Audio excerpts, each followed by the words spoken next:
Bosen bikin super gantung. Waktunya super.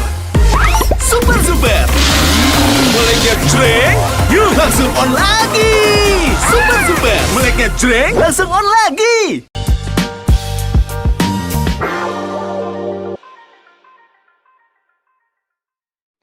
Hai pemirsa, apa kabar? Jumpa lagi tentunya dalam program Anda di Nusantara TV. Ini dia, Super Don, Super Opini. Bersama saya ada Super Doni The Kaiser dan Super Don Bosco Slamet. Bukan kita yang super. Yang super adalah yang mendukung program kita Bang Don, yaitu Super Sour Candy. Dan kali ini, seperti biasa, saya dan Bang Don akan mengajak Anda untuk diskusi tentang tema-tema yang sedang super, yang sedang menjadi buah bibir. Dan kali ini kami ajak Anda juga, selain menyaksikan program mudah-mudahan hasilnya juga super. Super, itu dia. Makanya Super Don kembali ke tengah ruang keluarga Anda. Terima kasih yang sudah menyaksikan program ini di layar Nusantara TV. Jangan lupa saksikan program kami juga di channel YouTube Official Nusantara TV. Oke, Bang Don. Ya. Salam super. Ya, salam super begini ya. Jadi ingat motivator itu kan, kalau bicara salam super gitu. Super kita. Ini sangat menarik. Itu dari gambaran seorang underdog. Yes. Tiba-tiba menjadi somebody. Lalu keluarlah kebijakan menarik uang dari BI, uang pemerintah 200 disimpan di sana triliun. 200 triliun dan disimpan dalam sistem perbankan. Maksudnya untuk disalurkan jadi kredit. Iya. Tetapi kemudian setelah itu keluar stimulus. Iya. Stimulus ekonomi yang baru, mungkin nilainya lebih dari 16T kalau tidak salah. Yang kemudian untuk menghidupkan ekonomi kita gitu. Jadi kelihatannya itu akan didistribusikan langsung, digelontorkan ke pekerja, kemudian untuk diskon PPh, lalu kemudian hal-hal yang membuat sektor real itu hidup. Nah, Konsumsi domestik naik, kira-kira gitulah. Dengan harapan ekonomi kita menjadi super. Super dan tumbuh, jadi gagasan tumbuh 5,4% di akhir tahun terpenuhi. Kira-kira begitu dong. Oke. Nah, sesuai dengan harapan kita butuh orang yang pintar membaca ini. Ya, sudah kita hadirkan narasumber super kita dalam Super Don episode kali ini. Kita hadirkan ada dua narasumber. Saya kenalkan, sudah hadir di sebelahnya Bang Don adalah pengusaha yang juga analis kebijakan ekonomi, Ajib Hamdani. Mas Apa Ajib. kabar Pak Ajib? Sangat baik, Mas Don. Salam super. Salam super. Suaranya selalu menggelegar. Selalu menggelegar ya kan? Siap, ya. Ya, dan juga kita sudah terhubung melalui sambungan Zoom, yaitu dengan seorang ekonom nasional kita, yaitu Nina Sapti Triaswati. Bu Nina, salam super. Salam super, Bang. Mbak Nina, Mas Doni. terima kasih sudah hadir di Super Don. Oke. Saya baik. mengingat mudanya Mbak Nina. Dulu Sampai sekarang? seangkatan dengan Ibu Sri Mulyani. Oh, iya. Sering datang ke Liputan 6 SCTV untuk jadi narasumber. Jadi ekonom dan sekarang jadi ekonom hebat. Oke, baik Bang Don, langsung kita ngobrol super kita kali ini. Tapi biar asik, saya mau kasih dulu lah Pak Ajib, permen, silakan ya. Dibawa dulu. Saya kasih. Ya, Abang pastilah. Abang mau yang merah atau yang kuning? Mana-mana saja. Oke, dua aja buat Abang. Tapi makannya nanti aja sebelum kita break ya. Oke. Buat Bu Nina saya wakili ya, saya ambil dua Bu Nina ya. Ada yang merah sama yang kuning. Oke, baik. Saya mau lempar pertanyaan, tapi nanti dielaborasi dengan tadi statementnya Bang Don. Kan sekarang ada stimulus ya Bang Don ya.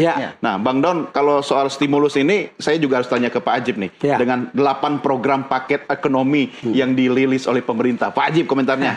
Begini, Mas Doni, memang menarik dan tadi saya menyimak paparan dari Bang Don bahwa bagaimana program pemerintah ini sedang terus digelontorkan yang orientasi adalah untuk good job creation sebenarnya. Karena problem mendasar ekonomi kita adalah masalah kemiskinan dan masalah daya beli. Artinya daya beli ini berbicara masalah pengangguran kita yang tinggi. Sehingga harapannya adalah, Mas Doni, dengan adanya program pemerintah, program 8 plus 4 plus 5 ini bisa lebih banyak menyerap tenaga kerja, kemudian menopang daya beli masyarakat, yang notabene daya beli masyarakat adalah penopang signifikan pertumbuhan ekonomi kita, Mas Doni. Sebagai gambaran begini, kalau kita melihat di kuartal pertama kemarin hanya 4,87% pertumbuhan ekonomi kita, kemudian Di kuartal pertama ya? Kuartal pertama, Bang Don. Kemudian di kuartal kedua kemarin itu kan 5,12%. 5,12%, tapi tidak terasa seperti itu. Lepas dari Tipis-tipis. dinamika dan pandangan-pandangan yang ada. Artinya kemudian tadi juga Bang Don menyampaikan bahwa tahun 2026, tahun depan kita kan targetnya 5,4%. Tapi kemudian Bang Don perlu kita ingat betul bahwa Menteri Keuangan kita yang baru itu bisa mempromis bahwa pertumbuhan ekonomi kita bisa mencapai 6% sampai dengan 7%. Sehingga dibutuhkan sebuah extra effort. Dibutuhkan sebuah terobosan-terobosan yang bersifat super juga ini berarti. Agar bagaimana pertumbuhan ekonomi bisa lebih maksimal punya daya ungkitnya. Kuncinya adalah bagaimana job creation, kuncinya penciptaan lapangan kerja yang baru, dan membentuk low cost ekonomi. Jadi kita pikir Membentuk low cost ekonomi. Nah, ini kemudian yang kita lihat Bang Don, bahwa kemudian ketika Menteri Keuangan Pak Purbayu Sadewa mengeluarkan namanya PMK 276 tahun 2025 tentang penempatan dana. Ya. Karena pemerintah ini kan punya dana sisa anggaran lebih sebesar kira-kira 450 triliun totalnya. Di rezim Ibu Sri Mulyani Indrawati, uang itu taruh di BI sebagai pemegang kebijakan moneter. Tapi kan kalau menteri kita yang baru Pak Purbayu ini kan sekarang pemegang kebijakan fiskal tapi sangat moneteris, kira-kira begitu. Beliau sangat Pemegang kebijakan fiskal tapi sangat moneteris. moneteris. Makanya beliau sangat aware dengan bagaimana likuiditas yang ada di pasar, bagaimana tingkat suku bunga acuan. Karena kita percaya Bang Don bahwa ketika bagaimana sistem keuangan Indonesia diguyur oleh likuiditas, otomatis bunga akan cenderung turun. Karena dana berlebih. Dan kalau kita lihat memang lending growth kita turun dari target 8 sampai 11%, hanya tercapai sekitar 7%. Oke, kita mungkin Kira-kira begitu. kita mau tanya ke Mbak Nina. Kan sudah ada stimulus, lalu kemudian ada 200 triliun. Itu kan punya tentu berdasarkan diagnosa ekonomi kita, kondisi ekonomi sekarang. Ini apakah ada hubungan dengan ketepatan diagnosa dan treatmentnya kemudian? Ya, ada dua sisi, Bang Don. Yang pertama dari suplai uang. Ya, jadi kalau dari suplai uang itu yang dikritik oleh Pak Purbaya, oleh Menteri Keuangan kita sekarang, ini uangnya tidur di bank, uangnya pemerintah ini ya. Ya. Kalau uangnya tidur di bank, nggak diapa-apain. Uang yang berputar itu hanya uang APBN yang sudah dikeluarkan langsung, gitu ya. Lalu ada lagi kebijakan burden sharing yang dari BI. Ya. Nah, itu kan ranahnya BI. Jadi uang digelontorkan BI dengan membeli surat SBN-nya pemerintah, tapi tidak dalam kendali bahwa BI mengatur pembelanjaannya. Sementara yang sekarang dikeluarkan itu uang pemerintah sendiri, lalu ditaruh di bank-bank himbara, ya kan? Jadi uang pemerintah sendiri ini uang saya nih, bukan uangnya BI gitu kan. Tabungan saya taruh di bank himbara. Nah, tapi dikasih syarat, jangan beli SBN ya. Iya. Diatur-atur. Beli ini, beli itu gitu. Jadi ini uangnya pemerintah, cuma lebihnya dari APBN yang lalu gitu ya. Jadi lebih-lebihnya. Berarti apa? Ini uang stimulusnya pemerintah sebetulnya.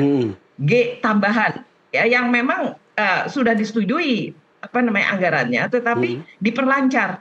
Karena kalau lewat BI katakan money supply yang biasa, yang lalu itu, yang lalu dikatakan kekeringan, uangnya dialirkan. Tetapi banknya tidak menyalurkan kreditnya. Betul. Jadi uangnya diberikan SBN oleh bank-bank gitu kan. Jadi terlihatlah kan SBN kan tinggi ya bunganya. Tinggi bunganya, iya. Maksudnya marginnya itu dipelihara oleh si bank komersial. Kalau ini kita buat aturan ya, nggak boleh dibeliin SBN gitu ya. Tinggal efektivitas dari aturannya, efektif nggak nih diatur begini, karena harus diawasi kan. Ini uang harus disalurkan. Kalau kita lihat yang direncanakan pemerintah, bagaimana menyalurkannya, dibaca dari pengumuman pemerintah press release itu, yang ada tabelnya, itu pertamanya adalah perumahan rakyat itu. Jadi ada supply 17 triliun, lalu ada demand 13 begitu ya. Iya, betul. Ini kira-kira, ya kalau kita lihat ini kan berarti real estate nanti minjam gitu, bangunlah rumah-rumah sederhana, lalu masyarakat juga dilonggarkan kurnya atau bagaimana supaya bisa ngutang gitu kan. Yeah. Jadi aliran itu akan masuk baru karena ini dari uang sisanya pemerintah. Jadi bukan ini seperti sementara ya, tentu bisa ditarik ketika diperlukan, tetapi ini ada uang tidur gitu. Jadi bisa lebih lancar begitu ya penyaluran kreditnya. Ini kan yang jadi masalah, dihimbau oleh BI, ini bunga saya udah saya turunkan, kok bank-bank nggak menyalurkan kredit, kok nggak ada demand katanya. Padahal si bank tidur juga udah dapat SBN yang berapa itu gitu kira-kira kan bank-bank merasa menyimpan uang ke BI itu punya bunga yang tinggi. Makanya jadi bankir itu tidak susah Mbak Nina. Taruh aja uang di SBN sudah beres. Udah jadi bankir itu. Betul, dapat bonus besar pula gitu kan. Iya. Maksudnya tantiem segala macam itu yang lalu diteriakin kan. Maksud saya adalah ini ada uang yang katakanlah menurut bank-bank susah menyalurkan kreditnya. Sekarang dicoba oleh Pak Menteri yang sekarang karena beliau punya pengalaman. Di masa lalu dia coba-coba kecil gitu, lancar tuh katanya gitu ya. Jadi sekarang dicoba besar 200 triliun karena waktu dulu dia bukan Menteri Keuangan, sekarang dia Menteri Keuangan. Jadi dia punya nih tabungan pemerintah nih, masa tidur aja di bank, ini orang lagi perlu uang gitu ya. Nah, taruhlah ke masyarakat, supply bergerak, demand bergerak nanti. Itu kira-kira yang digambarkan dengan keuangan sekarang. Jadi ada uang tidur pemerintah yang tidak diapa-apain. Jadi uang tidur nih. Uang tidur ya. Cuma apa aja? Bukan cari-cari utangan gitu. Jadi kalau dibaca hati-hati itu bagaimana menyalurkannya. Di samping perumahan ada perikanan, beli modernisasi kapal lah gitu. Ini kan berarti kan masa sih nggak bisa bank menyalurkan ke UMKM gitu kan? Ini kan sebenarnya dipaksa jangan beli SBN lagi ya, tapi tolong pinjaminlah itu Koperasi Merah Putih nanti lewat koperasinya bisa nggak membangun perikanan kita ini gitu kan, yang kapalnya jelek gitu-gitulah gitu kan. Jadi ini kan koperasi ini diharapkan membangun dengan 100 desa tadi Koperasi Merah Putih nelayan 80.000 desa. Nah, ditambah 1.000 kapal nelayan saya lihat modernisasi kapal gitu ya. Jadi ini uang pemerintah disalurkan tapi modelnya lewat perbankan, nanti kreditnya diberikan oleh bank kepada Koperasi Merah Putih gitu kan. Lalu nanti koperasinya bertanggung jawab lah, satu desa itu berbagi-bagilah bagaimana jadi pengusaha kecil, pengusaha ikan lalu pakai cold storage nanti dan seterusnya gitu. Jadi uang ini uang untuk katakanlah disalurkan ke real tapi lewat perbankan. Bukan jadi saya ingat Bang Don dulu ada istilah Bu Nina Pak Ajib. Kagak ada duit susah, ada duit juga susah gitu. Tapi menurut Pak Ajib sebenarnya perlu apa sih? Perlu kreativitas atau keberanian? Karena kalau nggak ada kreativitas untuk menciptakan program untuk menyalurkan ke masyarakat, kan dukung aja program-program pemerintah kan? Ya begini Mas Doni, memang ada sebuah paradoks juga ketika dibilang likuiditas kering. Karena memang kita menyadari bahwa perbankan adalah sebuah industri keuangan yang harus prudent dalam menyalurkan kredit. That's the problem. Mereka punya pengawas yang namanya OJK. Nah, kemudian kita lihat ketika likuiditas itu mengering, makanya kemudian Pak Menteri Keuangan mengguyur dengan anggaran lebih dari pemerintah. Sebenarnya ada data yang menarik bahwa loan to deposit ratio kita itu cenderung masih rendah. Kita hanya 87,6%. Padahal kita batasnya itu bisa sampai dengan 92-93%. Artinya jadi masih ada ruang. Masih ada, Bang Don. Ada sekitar 5%. Kalau sebenarnya ini dioptimalin, sebenarnya masih ada uang 300 triliun yang bisa mengalir ke masyarakat. Itu poin pertama. Poin kedua, kita berbicara rasio kredit terhadap UMKM. Di Indonesia ini belum ideal, Bang Don. Karena baru kira-kira di angka 18%. Karena dari total kredit yang mengalir 8.100 triliun kita hitung, itu kira-kira baru 1.500 triliun yang ke UMKM. Yang ke UMKM dari 8.000 triliun itu hanya 1.500. Equal dengan 18%. Nah, ini yang menjadi harapan teman-teman dari Apindo agar seharusnya pemerintah bisa lebih mendorong masuk ke sebuah ekosistem tapi yang terukur. Contoh tadi Mas Doni juga menyampaikan, program pemerintah aja contoh. MBG, makan bergizi gratis. Satu SPPG itu butuh investasi 1,5 sampai 2,5 triliun. Miliar. Miliar sampai 2,5 miliar SPPG, per titik ya. Per titik, Padahal pemerintah sudah menyediakan buat anggaran makan bergizi gratis itu misalnya 171 triliun tahun ini.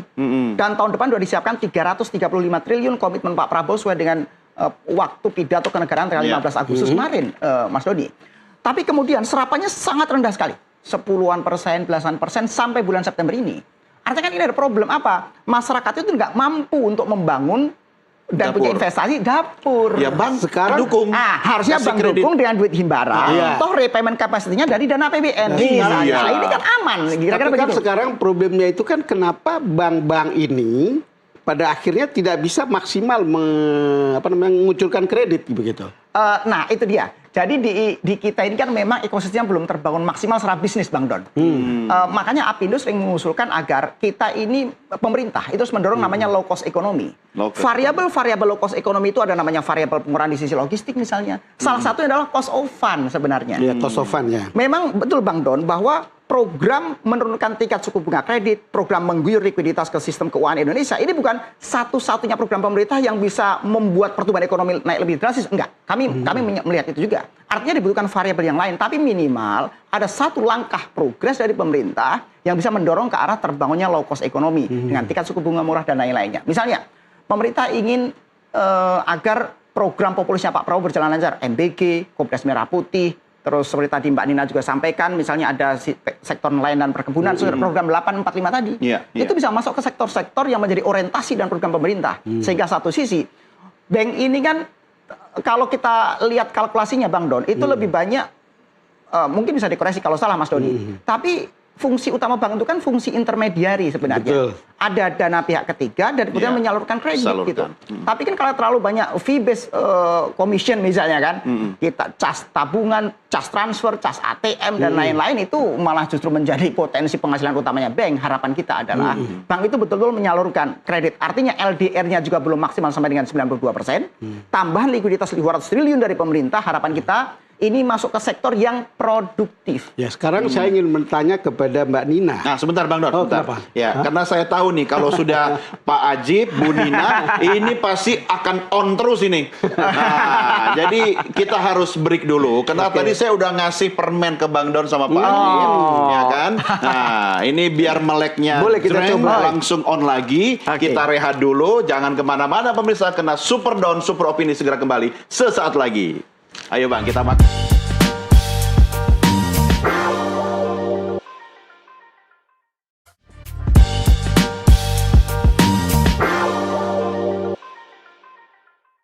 Terima kasih masih bersama kami dalam program Super Don. Saya Doni The Kaiser. Dan saya Don Bosco Slamun. Iya, perbincangan kita makin super, hampir makin saya jreng. lupa, saya mau bilang saya Super Don.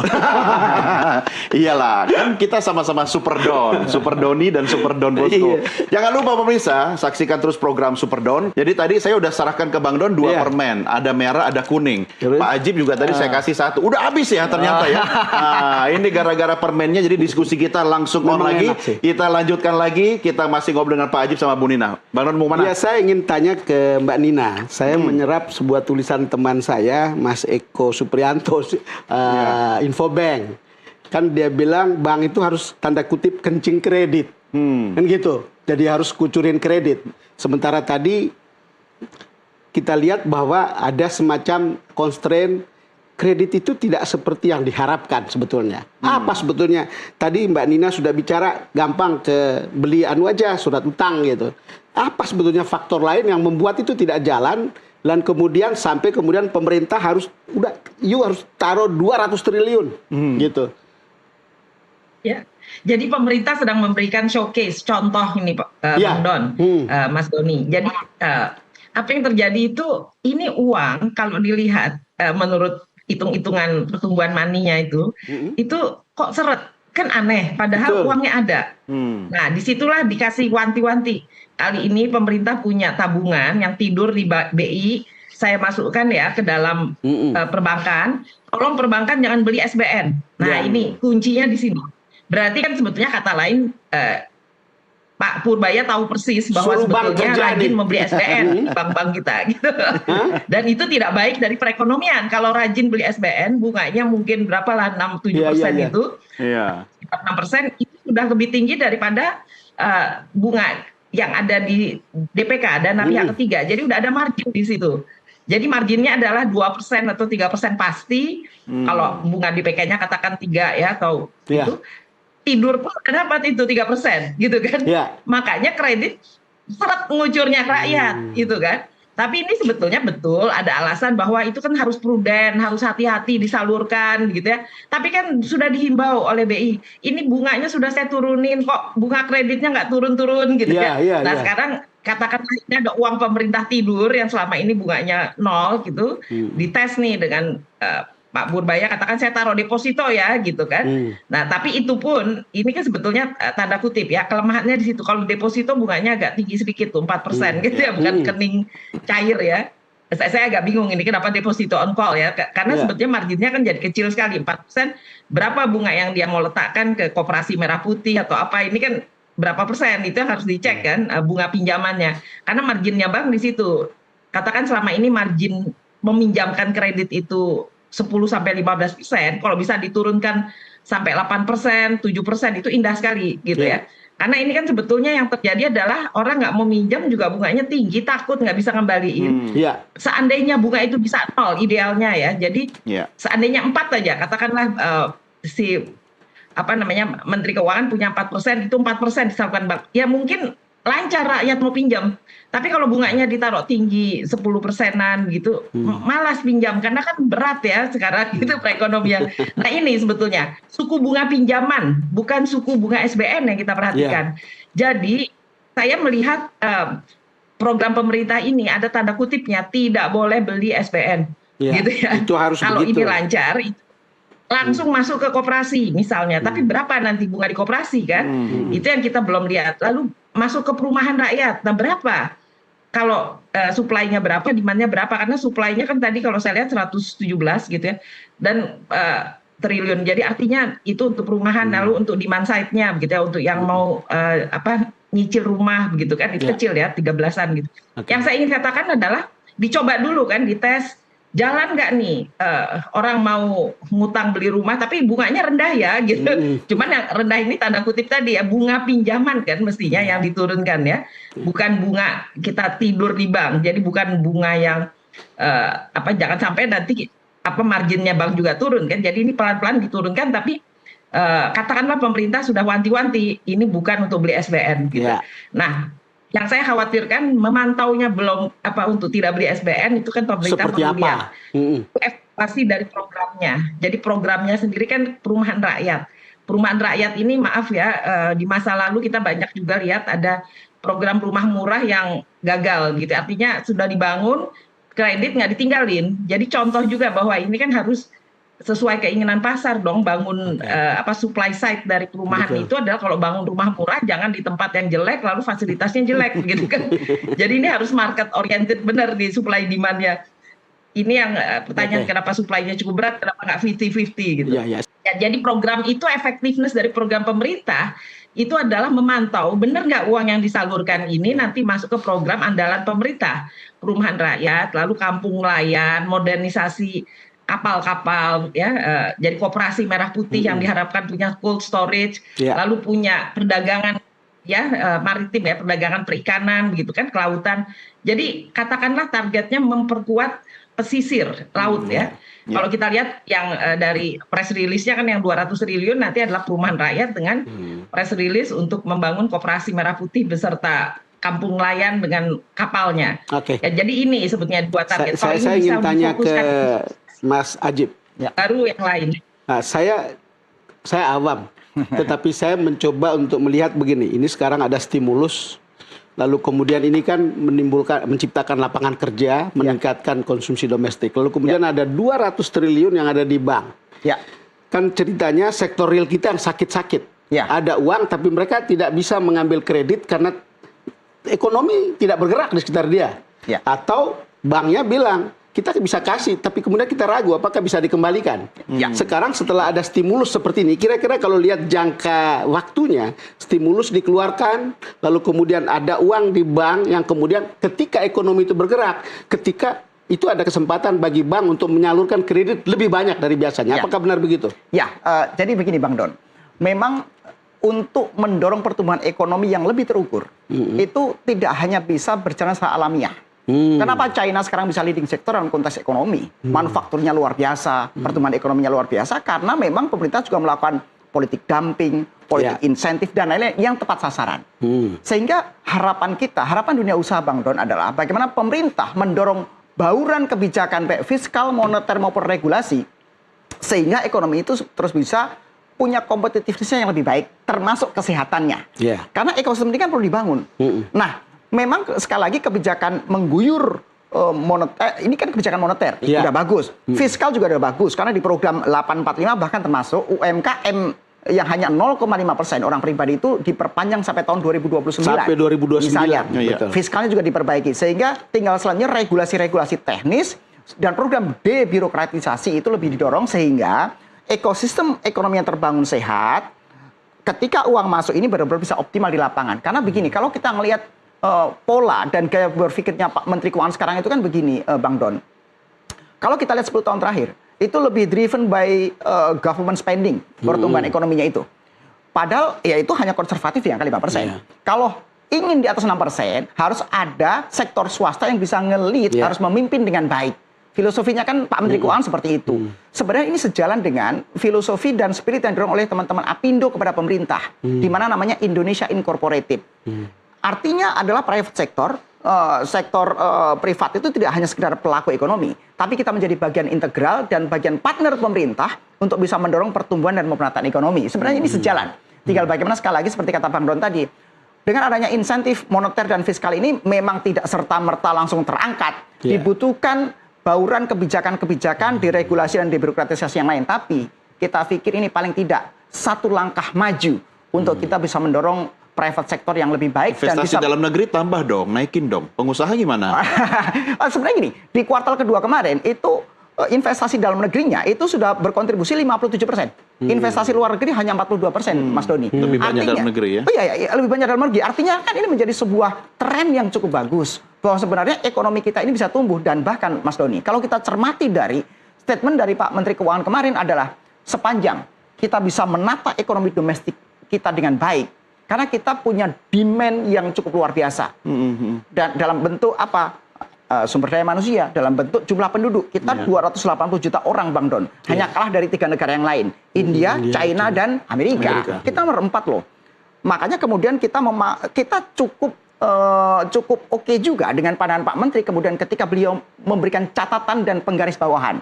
Sepanjang kita bisa mengatur ekonomi domestik kita dengan baik, sepanjang kita bisa menopang daya beli kita dengan baik, sepanjang kita bisa membangun ekosistem bisnis yang efisien, dan setiap nilai tambah itu dasarkan oleh pelaku ekonomi dalam negeri, maka kita bisa punya kesempatan untuk menjadi negara maju di tahun 2045. Sepanjang pengalaman Mas Ajib dengan kalangan dunia usaha, kan sering kebijakannya bagus. Tetapi implementasinya yang tidak seperti dibayangkan banyak orang bahwa itu akan jalan. Gitu. Ini statement atau pertanyaan? Pertanyaan. Oh ya. Kalau Bang Don bilang ini statement, saya bilang iya Bang Don. Nah, kira-kira begitu. Ini pertanyaan. Oke, sekarang begini. Kalau kita lihat Bang Don bahwa sebenarnya Pak Prabowo Subianto itu sudah punya namanya program Asta Cita. Betul. 8 program unggulan yang akan didorong, dan ini seperti kata Bang Don tadi, semuanya bagus. PR-nya adalah bagaimana jajaran kabinetnya bisa menerjemahkan dalam aturan teknisnya dengan presisi. Kita pikir dengan adanya contoh PMK 276 yang menaruh uang ke sistem keuangan Indonesia adalah salah satu contoh dari, ya ini benar, minimal likuiditas banyak mengalir. Jadi kalau tanya, sudah oke belum jajaran kabinetnya? Ya kalau kita lihat sekarang sudah menuju oke. Karena nyatanya semakin banyak program-program yang didorong oleh kementerian, itu yang sesuai dengan program Asta Citanya Pak Prabowo, termasuk membangun ekonomi dari desa. Coba kalau kita perhatikan Bang Don, bahwa program 845 itu lebih banyak membangun ekonomi dari daerah. Yang notabene itu sesuai dengan program-programnya Pak Prabowo Subianto. Demikian Pak Bang Don.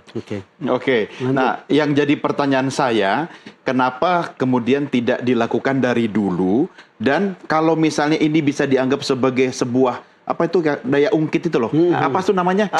Dongkrak gitu. Nah, Pak Ajib sama Bu Nina, Pak Ajib dulu gimana tuh? Jadi begini Mas Doni, memang masing-masing pemerintah ini kan punya stylenya. Pemerintah atau Menteri Keuangannya nih?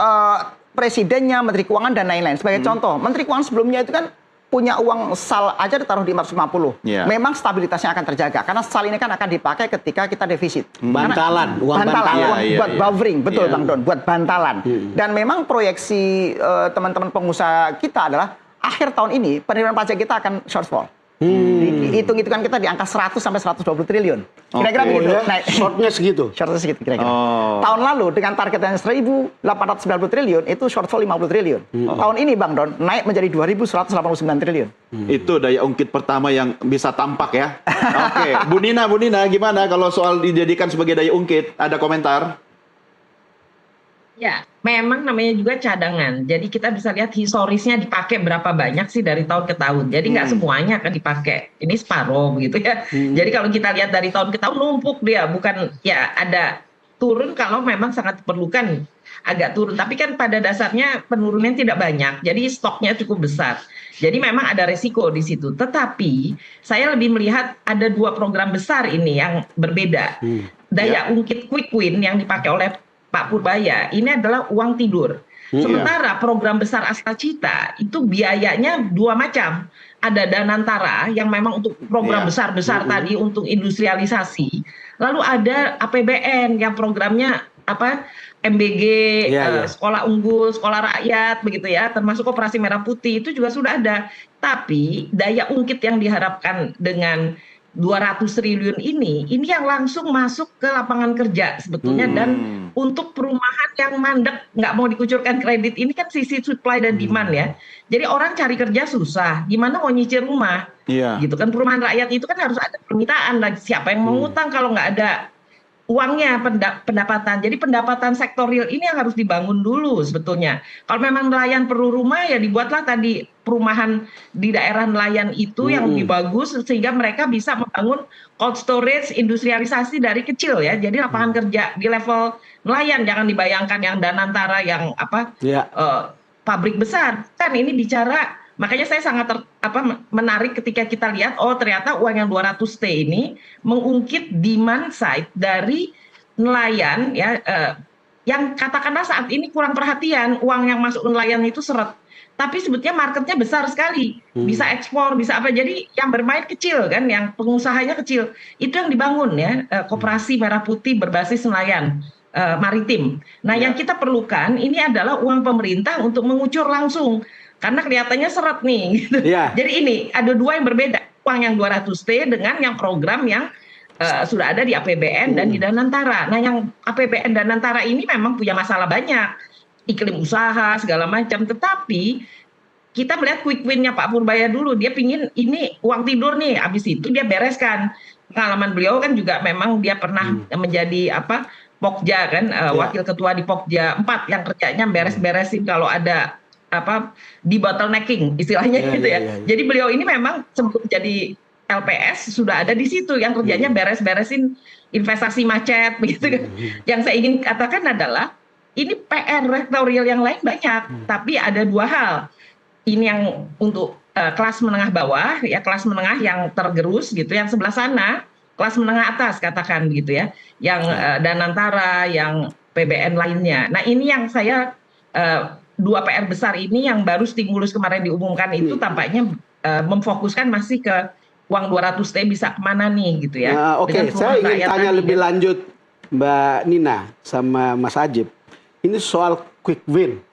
Seberapa quicknya sih itu barang? Seberapa sih quicknya itu?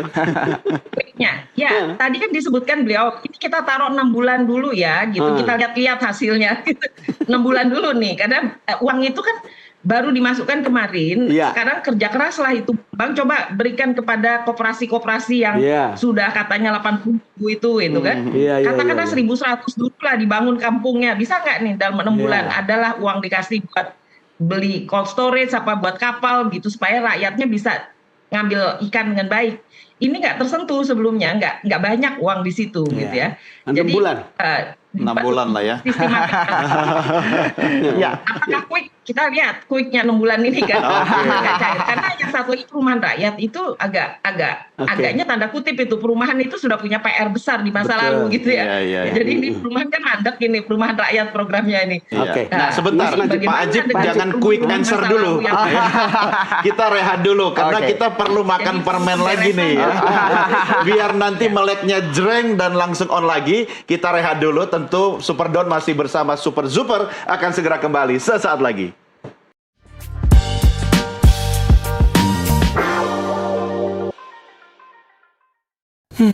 Bosen bikin super kartu di Black.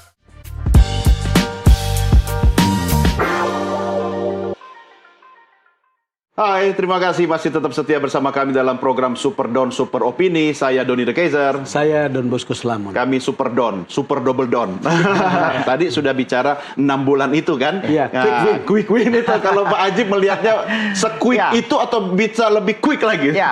Tentunya kita akan lihat evaluasinya per 3 bulan. Karena per 3 bulan itulah kita melihat bagaimana indikator-indikator makronya. Kuartalan, betul Bang Don. Bahwa apakah ada peningkatan, apakah ada perbaikan atau enggak. Contoh. Misalnya kalau berbicara di lapangan, nyari kerjaan jadi lebih banyak terbuka. Karena contoh ya, ketika saya kemarin jalan-jalan ke beberapa SPPG yang sedang akan buka, begitu mereka buka lowongan, dibutuhkan 47 orang spek ini. 2 hari pasti udah ketutup, selesai. Artinya memang masyarakat ini sedang membutuhkan banyak lapangan kerja. Itu kalau dalam konteks private sector. Atau UMKM kemudian mereka juga dipermudah. Tadi Mbak Nina menyampaikan misalnya Bang Don bahwa ini untuk sektor pertanian dan seterusnya. Sehingga bagaimana UMKM ini 4 sampai 6 bulan, katakan 3 sampai 6 bulan ke depan misalnya, apakah juga ada kemudahan-kemudahan dan privilege serta diskresi untuk peminjaman UMKM misalnya. Jadi indikator makronya akan banyak sekali yang kita akan lihat per 3 bulan nanti, Bang Don. Jadi misalnya contoh, termasuk jangan sampai misalnya dengan adanya likuiditas yang lebih banyak justru menambah inflasi misalnya. Karena kan inflasi kita ini kan kisarannya hanya 2,5% sebenarnya, sesuai dengan kerangka ekonomi makro kita. Jadi 2,5% tapi masih plus minus 1. Artinya 1,5 sampai 3,5 itu masih relatif oke lah untuk ekonomi makro kita sebenarnya. Tapi kalau kita lihat bahwa per tahun ini rata-rata sampai hanya 2,37%. Jadi artinya sebenarnya kita masih di bawah kok. Inflasi itu bagus ketika, kan inflasi ini ada 2. Mas Doni, 1 karena cost push inflation, yang 2 karena demand pull inflation. Kalau karena memang demand pull, ini justru menjadi indikator bagus. Itu betul. Karena itu otomatis akan memberikan daya ungkit terhadap pertumbuhan ekonomi. Pertumbuhan inflasi bahwa konsumsi itu tumbuh. Ya. Artinya begini, sebenarnya buat dunia usaha, inflasi itu bukan sesuatu yang terlalu dikhawatirkan ketika pertumbuhan ekonominya jauh lebih tinggi daripada itu. Jangan sampai inflasi rendah, tapi pertumbuhan ekonomi juga rendah. Itu kan juga bukan sesuatu yang baik buat dunia usaha. Jadi poinnya Bang Don bahwa kita akan lihat program quick win dari pemerintah itu dalam kuartalan.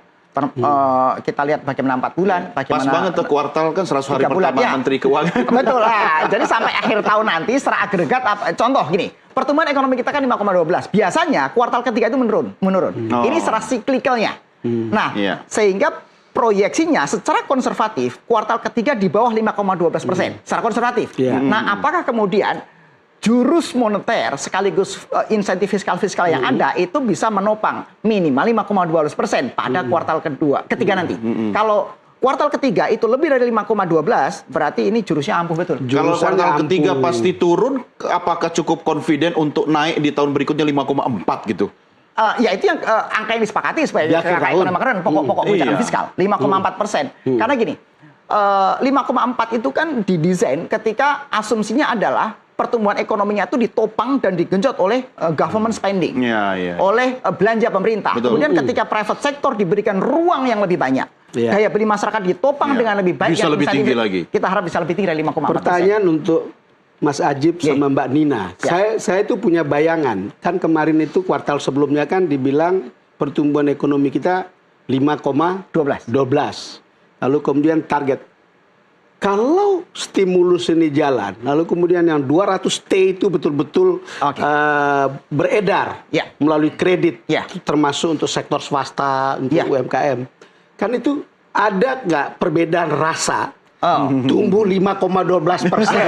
Yang sekarang orang banyak bilang sepi, atau 5,12% ketika ini jalan. Ada bedanya nggak? Kalau mau lebih terasa ya permen ini. Permen Super Super lebih terasa. Karena orang ketika 5,12%, apa sih yang kita rasa? Oh, mall sepi. Kita juga cari apa-apa susah, cari kerja juga susah.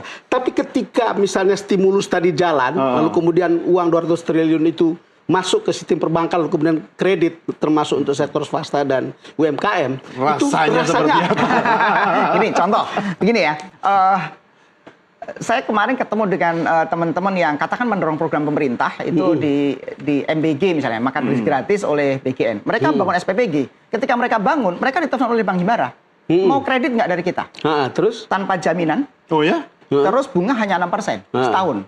Karena repayment capacity-nya dari dana APBN. Iya, APBN, Artinya kita sudah cukup merasa kok dalam sebulan ini kita ditelepon teman-teman yang pelaku usaha itu ditelepon oleh bank untuk mengalirkan kredit ke sana. Karena relatif ya nggak ada risiko. Uang dari APBN masuk virtual account langsung kayak potong gaji aja. Itu kapan Pak Ajib? Karena ada beberapa keluhan yang mau bangun dapur itu ya keterkendala. Soal jaminan lah, kreditnya juga nggak bisa. Tidak semua. Gini, memang bangun dulu Begitu Ya. dapat SPK baru diturunkan Kan pinjaman. jaminannya memang SPK. Iya. SPK karena begini Mas Doni, khawatirnya ini kan teman-teman pengusaha misalnya dikasih di depan, iya kalau uangnya buat bangun. Kalau dibangun. Habis itu kan kita. Jadi Oke, poinnya terus? adalah kita cukup dan relatif merasakan bahwa sekarang ada banyak diskresi dari perbankan Iya, walaupun iya. tetap terukur ya. Kita perlu sampaikan. Kalau itu. sekarang saya sudah terasa begitu, apalagi kalau sudah ada 200 triliun sama Ya, lebih stimulusnya terasa ya. lagi. harapannya kita bisa lebih terasa lagi. Tapi terakhir saya ingin menyampaikan Bang Don bahwa begini, berapa kira-kira potensi leveraging atau daya ungkit ekonomi dengan 200 Ya. triliun? Ya. Begini, kita melakukan analisa setiap tahun secara cyclical ketika ada THR Lebaran nih, Iya. Ramadan, Lebaran, ada THR dan lain-lain, di angka 150 triliun tambahan uang berputar di periode itu, pertumbuhan ekonomi sudah terdongkrak kira-kira di angka 0,5%. 0,5. Artinya kemudian ketika angka 200 triliun itu betul-betul masuk sektor real, itu kita punya confident bahwa ini bisa mendongkrak 0,5 sampai 1%. Tinggal apakah ini masuk ke sektor produktif atau sekedar konsumsi. Oke, tapi sebelum ke Mbak Nina, soalnya begini, betul bahwa akan ada dia mendongkrak pertumbuhan ekonomi, tapi kita kan tahu pertumbuhan ketika Lebaran kemarin itu kan ada turun kan sebenarnya orang yang pulang kan? Iya, betul. Kira-kira Ya. begitu. Iya, karena memang jumlah THR tahun 2025 beda dengan 2024. Lebih banyak 2024. Oke, Mbak Nina, gimana kira-kira kesemarakan kegiatan ekonomi di tengah-tengah masyarakat setelah ada stimulus dan uang yang 200 triliun ini? Gambarannya akan Kita seperti lihat apa? data tenaga kerja ini kuncinya, Pak Oke. Don, bahwa pertumbuhan ekonomi kita belum berkualitas.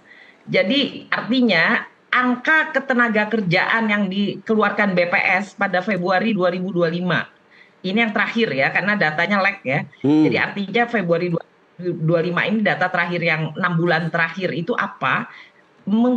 Minus 2,07 juta. Artinya kurang 2 juta pekerja, 2.070.000 pekerja dari sektor buruh karyawan. Jadi ada penurunan jumlah buruh karyawan pegawai itu artinya pekerja formal sebesar 2.070.000. Ini angka krusial. Artinya apa? Pekerjaan formal kita hilang gitu. Sebesar itu 6 bulan periode 6 bulan terakhir ya. Jadi periode Agustus ke Februari. Kita tunggu angka Februari ke Agustus lagi kan, 2025 belum keluar nih, keluar nanti November. Ya saya ingin katakan itulah sebabnya orang nggak berani pasar menghemat lawang buruh karyawannya hilang pekerjaan 2.070.000 dari data Sakernas ya, Survei Angkatan Kerja Nasional. Kita lihat by sektor terbesar itu konstruksi 770.000 berkurang.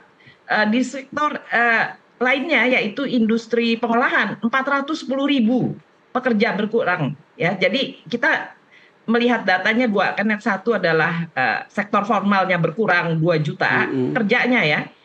Kalau pengusahanya sih relatif stabil gitu ya. Tapi maksud saya yang paling parah ini kan kerjanya hilang pekerjaan gitu. Tadinya kan cuma laporan ke Menaker, ke tenaga kerjaan. Laporannya tuh ke kementerian tuh kecil kan, cuma puluhan ribu begitu ya. Ini data survei 2 juta. Berarti artinya data survei ini sangat valid ya. 2 juta pekerja 70.000. 2.070.000 pekerja hilang di sektor formal. Itulah yang menyebabkan daya beli kita turun. Betul. Nah, stimulus yang ada tadi yang diumumkan, itu kalau saya lihat lapangan kerja itu yang disasar. Jadi bagaimana walaupun mereka PHK, tapi bisa nggak mereka masuk lagi ke lapangan kerja. Jadi kita lihatlah ada dibantulah BPJS tenaga kerja, didoronglah mengambil manfaat tambahan gitu.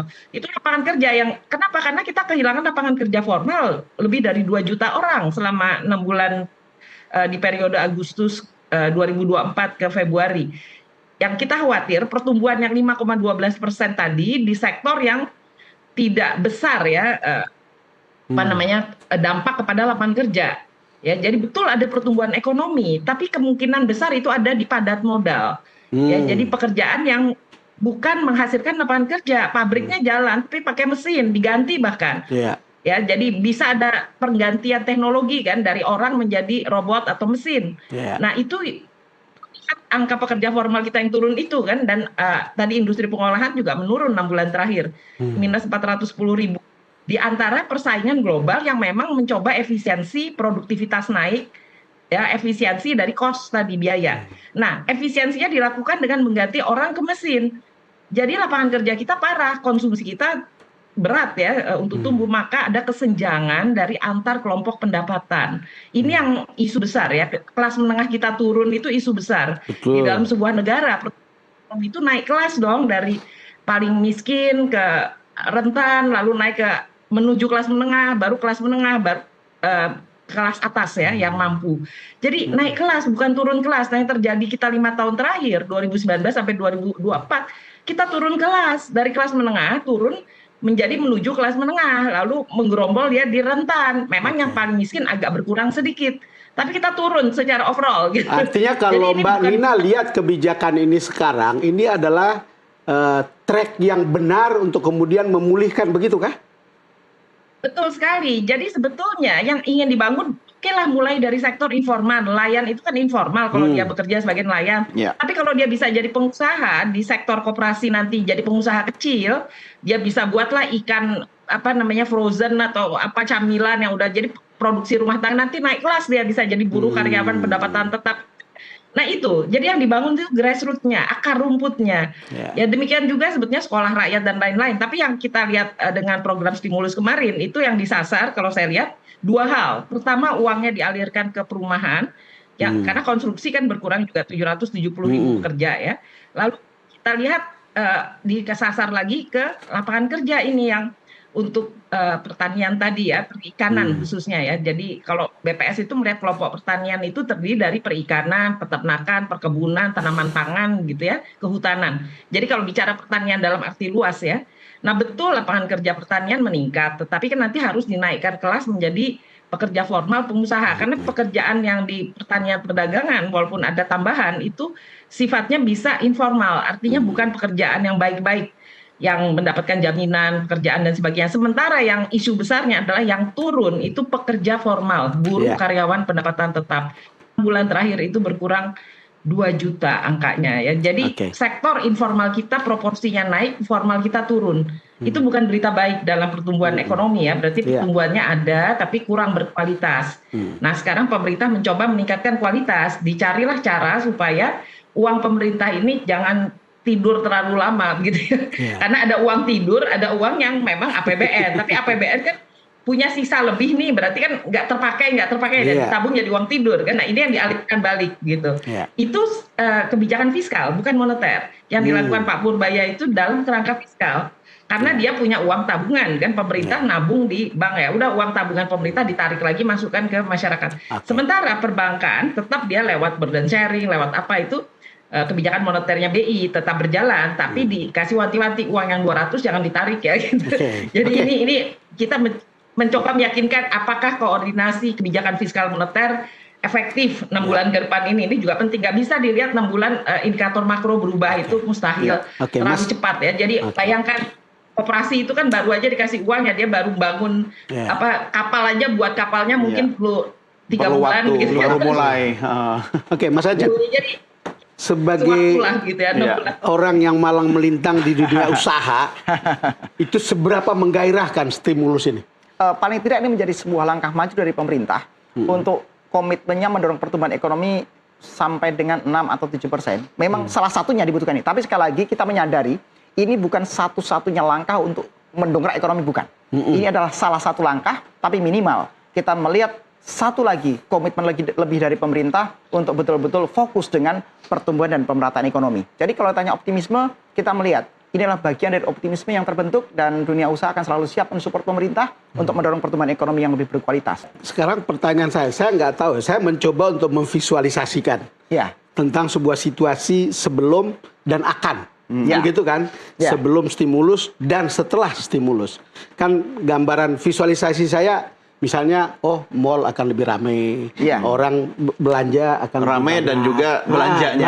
Bukan hanya jalan-jalan, bukan Rojali Rohani. Bukan. Lalu kemudian ketika anak tetangga saya tamat sarjana tahun depan, setengah tahun ke depan, tadi kalau Ibu Nina bilang quick win-nya itu 6 bulan gitu, dia tidak terlalu sulit untuk melamar pekerjaan. Visualisasi semacam ini kan untuk memudahkan publik memahami bahwa stimulus ini perlu dan akan tepat hasilnya begitu. Betul Bang Don. Jadi begini, kita kemarin ngobrol dengan teman-teman yang baru pulang dari China. Mereka bilang Bang Don, seluruh kebijakan kementerian dan lembaga itu goalsnya satu. Harus terukur secara kuantitatif. Berapa Betul. banyak job creation yang terbentuk.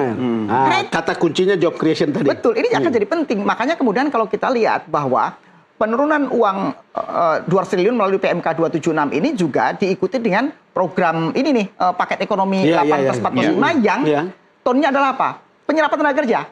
Makanya ini ada orang magang dikasih setara UMP, itu kan bagian contoh job creation sebenarnya. Jadi Terasa ya. Indonesia juga harus mendorong ke arah sana. Seberapa banyak job creation yang terbangun dengan kebijakan-kebijakan pemerintah. Sehingga harapan kita dengan adanya Pak Menteri Keuangan yang baru sekarang memberikan spirit yang baru agar job creation terbangun.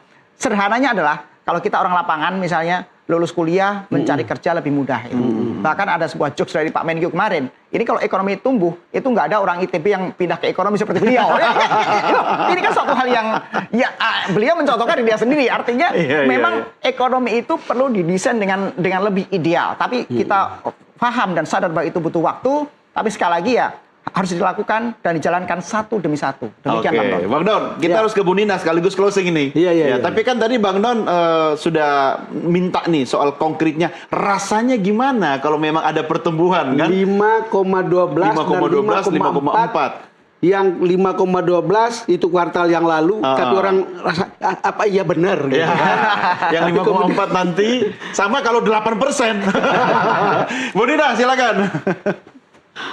Ya, kalau kita lihat target yang stimulus ini, kalau hati-hati nih lihat target rekapnya ya, program paket ekonomi, itu adalah target 100 desa menjadi kampung nelayan merah putih gitu kan. Itu berarti ada backup operasi, lalu ada uang mengalir ke situ. Diharapkan kampung nelayan kan ada sisi perumahannya, ada sisi koperasinya, perdagangannya, ada sisi produksinya, cold storage, ada industri pengolahan di situ ya, cold storage tadi. Nelayannya yang menjadi aspek dari lapangan kerja pertanian. Betul. Kan nelayan itu bagian dari lapangan kerja pertanian. Jadi ini seperti tadi saya katakan, apakah dengan 6 bulan ini kita bisa melihat itu cikal bakal 100 desa yang rumah nelayannya dibangun, cold storage pabriknya ada, lalu nelayannya juga dikasih kapal supaya bisa nangkep lebih baik begitu ya. Kalau 100 itu terjadi dalam 6 bulan, ada cikal bakalnya, nanti perumahannya juga pekerja konstruksi bekerja untuk rumah nelayan gitu kan. Seandainya 100 ini bekerja dengan baik, termasuk sisi supply dan demand dari perumahan, supply dan demand dari koperasi gitu kan. Permintaan dari luar negerinya tinggi ya. Kalau perikanan Indonesia itu lapangan kerjanya luar biasa begitu ya. Penciptaan lapangan kerja dan produksi itu berkaitan. Jadi artinya Indonesia itu kalah, itu kapalnya jelek gitu ya. Jadi kita nangkep ikan yang kurang bagus jadinya gitu ya. Jadi harus perbaikan dan juga pengolahannya jelek. Jadi seandainya ini saya baca data di stimulus itu adalah fokus di perkampungan nelayan ya, koperasi merah putih ada di situ, kampung nelayan merah putih. Oke, itu bisa sukses, itu menjadi sektorial awal. Tapi kan nggak berarti yang lain tidur ya. Pekerjaan ini kan cuma 200 triliun. Yang 3 triliun lainnya di APBN masih ada, di Danantara ada uang ribuan triliun lainnya gitu ya, yang sudah disuntikan pemerintah untuk membangun industrialisasi yang lebih besar ya, ada pangan, energi dan seterusnya kan. Yang ini nih showcase saja apa yang stimulus yang ada sekarang ini. Kalau kita hati-hati fokus di 200 triliun untuk masuk lapangan kerja. Dan kalau ini sukses, berarti ya pemerintah bisa muter uang lebih cepat. Ya, ini kan masalah pemerintah anggarannya biasanya seret ya, mencairnya itu baru di akhir tahun gitu. Jadi ini bulan-bulan ini kan serapan anggarannya rendah. Nah ini yang mau dikejar karena beliau jadi Pak Purbaya baru jadi menteri sekarang, dia mau ngejar-ngejar ini, dia mau cari kenapa sih seret itu anggaran cairnya begitu. Kan anggaran pemerintah juga suka tidur di bank ya. Kalau kita perhatikan pemerintah suka saya sebagai pegawai negeri ASN itu sering rapel-rapel itu semua taruhnya nanti di ujung rapel-rapel gitu. Jadi kita bingung proyek A rapel, proyek B misalnya begitu. Dan pengalaman itu mengatakan berarti di dalam Kementerian Keuangan juga ada yang hobi nidurin uangnya di bank, kasir-kasirnya ini gitu ya, bermain dia nanti ya rapel karena dia memakan uang tabungan. Termasuk bank-bank di daerah, Mbak Nina. Iya. Itu harus diawasi juga oleh menteri kita gitu ya. Itu yang saya pikir kita. Oke, baik. Yang jelas kita tunggu kan ada 3 bulan ya, kuartal, ada 6 bulan ya kan. Optimis ya Pak Ajib ya? Insya Allah. Oke. Bang Don, kita harus closing nih. Tapi optimisme Bang Don gimana? Saya juga optimis. Bukan karena ini ya, tetapi menurut saya kebijakan-kebijakan ini mengejutkan tapi juga menjanjikan. Iya, itulah yang disebut gaya koboi. Ya. Kita harus mulai terbiasa, yang penting selalu ada harapan gitu ya. Oke, baik. Kita harus akhiri diskusi kita karena ternyata kalau kita ngobrol dengan permen Super Super itu rasanya nggak terasa, meleknya jreng langsung on lagi. Bu Nina, terima kasih sudah ngobrol dengan Super Mbak Don. Nina, terima kasih ya Mbak Nina. Terima kasih Pak Ajib. Sampai kita Mas ketemu Ajib, lagi sampai di ketemu diskusi lagi, ya. berikutnya. Terima kasih Pak Ajib dan pemirsa. Inilah akhir jumpa kita dalam program Super Don Super Opini. Saya Doni The Kaiser. Saya Don Bosco Selamat. Sampai jumpa. Salam super.